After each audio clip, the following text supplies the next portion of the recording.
This interview is part of our Road to IGF series. You can find the rest by clicking here. Hypnospace Outlaw takes players to the information superhighway of the 90s internet-inspired cyberspace, having them enforce the laws of this digital place. Battle hackers are decided to help its online populace. Gamasutra spoke with Tholen, developer of the Excellence in Visual Art, Audio, and Sumas McNally Grand Prize-nominated GAM, to talk about the efforts that went into creating Hypnospace Outlaw's vision of the Internet, its inspirations from the age of the dream or digital utopias, and the difficulties of making a game about surfing and placing the net. I am the lead designer, writer, artist, and composer of Hypnospace Outlaw, Hypnospace. Most programming was handled by Mike Lasch, while Xalavi and Elson Jamer served as narrative designer and co-writer. My earliest game development experience was at age 11 upon finding a demo of Click Play in the goodies folder of a CD-ROM. When our family got the internet, I joined the Click community. Most of the skills I still use today come from that experience. My first commercial release was point-and-click adventure Jobsy, published by Devolver Digital in 2015. The idea for Hypnospace Outlaw can be traced back to Hypnospace Enforcer, a twitchy, endless random micro game I made while developing Jobsy in 2014. Players tracked down outlaws on a colorful information superhighway to effectively ban them for various crimes. The outlaws would panic and send you messages as you pursued them, shedding light on the reasons behind their infractions.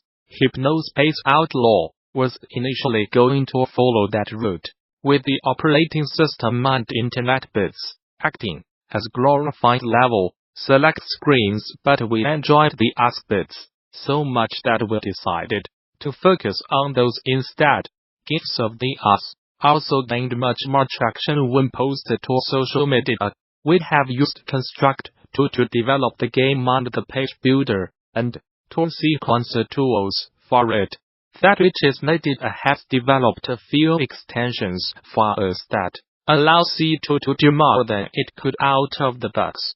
The only downside to Construct right now is a lack of cost-effective porting options. The tools I have used to make content are as follows: Graphics, GIMP, Creator, Sprite, Bryce 5, WinGS 3D, SketchUp, CorelDRAW, Adobe PageMaker, Video, HitFilm, Adobe Premiere, Audio, Ableton Live 9 plugins, Ocean Audio, a $20 Spring Reverb tank, assorted cheapo FX battles and tomfoolery, other, Google Docs sheets, Trello.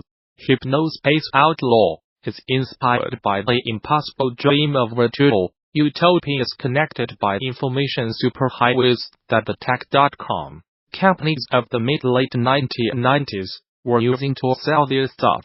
The 3D flick-throughs that often accompanied the ends of said companies consumed my fertile imagination. In 1999, when I finally convinced my parents to invest in a dial-up internet subscription, I remember feeling lied to about the experience. It was still exciting being connected to people all over the world. But I kept wondering what website I had to find to access those psychedelic 3D worlds I do seeing so much of. Hypnospace is an attempt to capture this sense of disappointment. It explores both the feeling of an experience not living up to hype, and the self-sabotage of looking back many years later through the rosy haze of nostalgia and forgetting the reality of things. While I wanted the game to evoke that old vibe, I wanted it to be recognizably Hypnospace, so I developed a design Bible thing for the art, audio, and writing that kept everything wise and cohesive. I am guessing it's this consistency that backed us if nominations far outstand audio, because taken piece by piece, our visuals and sounds are often jarring, comically poorly rendered, or abrasive in some other way. There's also the hard rule that non-named real brands, celebrities, properties, or historic figures exist in Hypnospace. Music genres and art movements are also invented, and often do not have real-world counterparts, like flip-flop, birthdays, cool punk. Ideally, this LL make the game more culturally accessible in that there are not specific references to get first for content to be funny or relatable. This game is not for people who grew up in the 1990s. Initially, I was attempting to use period accurate video audio codecs. That proved not marish given the amount of content in Hypnospace.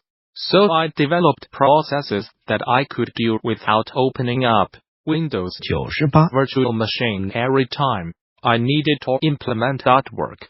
A large portion of Hypnospace's graphics are color reduced to a Hypnospace safe palette using voice timbre dithering. Most audio is crunched down to 64 kbps using an MP3 encoder from 1999. We aired on the site of readability in cases where graphics or songs would become hard to distinguish after being processed. After a year of development, Hypnospace contained a robust operating system, browsable internet network, and page builder music sequencer tools to fill out set internet, but no game elements. In Hypnospace Outlaw, players serve as volunteer moderators of Hypnospace, a proto-social media network that functions as a cross between GeoCities and MySpace. It became painfully clear that we could not sell the illusion of an active, living, social media network with our initial story concepts. A game about the internet is also dangerous for designers, because you can justify almost anything. If it exists and can be accessed on a computer, you can make a good argument for why it has to be in the game. As a result, we brought Xavier Nelson Jr. on as narrative designer. His direction helped us immensely, though creating a satisfying car progression loop out of the whole thing still took months of iteration. Most of Hypnospace's weird software was conceived as, would not it be cool if, discussions between Mike Lasch, Hypnospace's programmer, and I, these kinds of tinkerly, missable, playful elements were something I felt we should emphasize to hopefully encourage curiosity in folks watching streams. Let's Plays, Dropsy, my last game, was a one-sitting experience, and there is not much value in playing it yourself if you have just watched the whole thing on YouTube. My favorite is the soundscape generator. It generates soundscapes based on how much a player is clicking, scrolling, typing, and can even trigger semi-randomized vibrato, tremolo, and delay effects, as well as arpeggios. Players can mod in their own tool. Players can mod most of the things in the game. The data files are accessible and open. Merchantsoft, the company that runs Hypnospace, is inspired by the few specific Railroad 1990 as tech startups, whose leaders were completely winging it after achieving freak success, in spite of the police-flavored language, enforcer, detainment, outlaw, etc.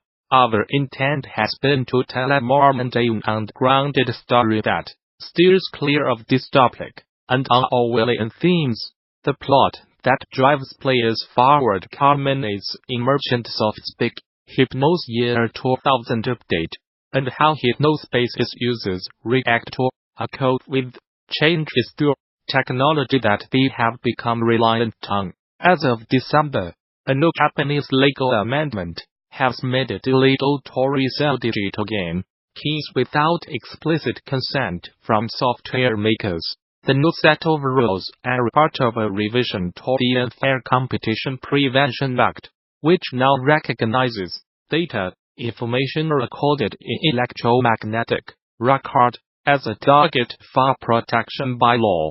While e-reselling has been somewhat of a gray area in the industry, it looks as though this revision will have more of an impact in models, since it specifically targets distribution of more tools and services.